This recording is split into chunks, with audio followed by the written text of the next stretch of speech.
The use of S.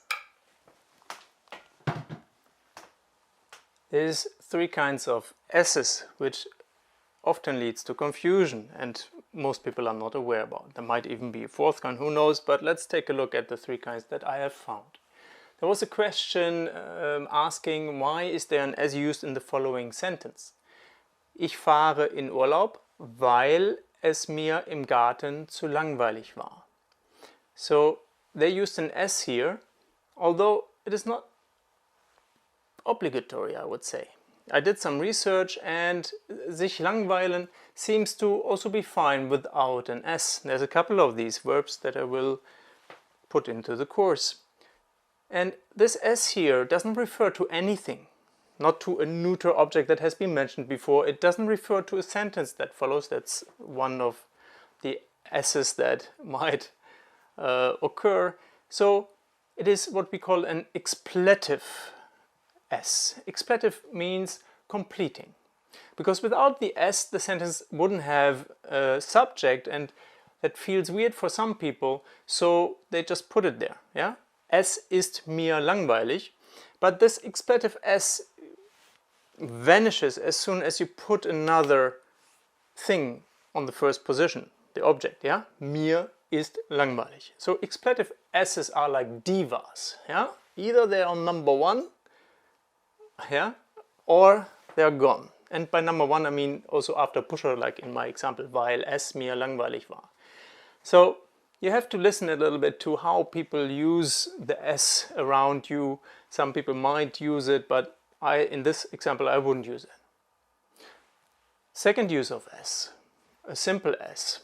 Das Kind ist krank, es hat Fieber. Here the S is very clearly referring to das Kind, which is neuter.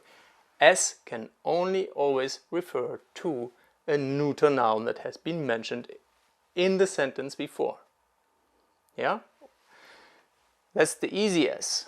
No confusion here. But you need to know the gender of the nouns. Could also be das Auto. Das Auto war teuer, ich habe es finanziert. S clearly referring to das Auto.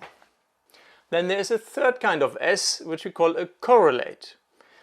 It relates to something that possibly has been said before, but also anticipates something that is about to come. For example, ich bereue es, nicht früher aufgestanden zu sein. I regret not to have gotten up earlier. In English, you see, you don't need that. Yeah? If you want to translate it literally, you might end up with, I'm regretting the fact that I haven't gotten up earlier. So this S is just a placeholder, because putting the sentence that follows in the middle here would completely mess up the sentence. And that's why we use this elegant workaround. There's actually indeed a fourth S, if not a fifth one. Let's take a look at the last two ones. The fourth one is a so-called weather S, which you use with the weather. Like it rains, it snows, it thunders, it flashes. Ja, auf Deutsch. Es regnet, es schneit, es donnert und es blitzt. These are all related to the weather, therefore the weather S. They don't fit in any of the other categories. Yeah? And you could never say I thunder, yeah? Ich donnere. That is only in poetry that you can do that. And the last S, I'm not sure where to put that. Let's make it our own category. That's es gibt oder es gab. There is or there are, there was, there were. So whenever you say you see gibt somewhere, you are very likely to find an S around. Of course, geben can be used without S, yeah, and then it means to give, but es gibt has a completely different meaning.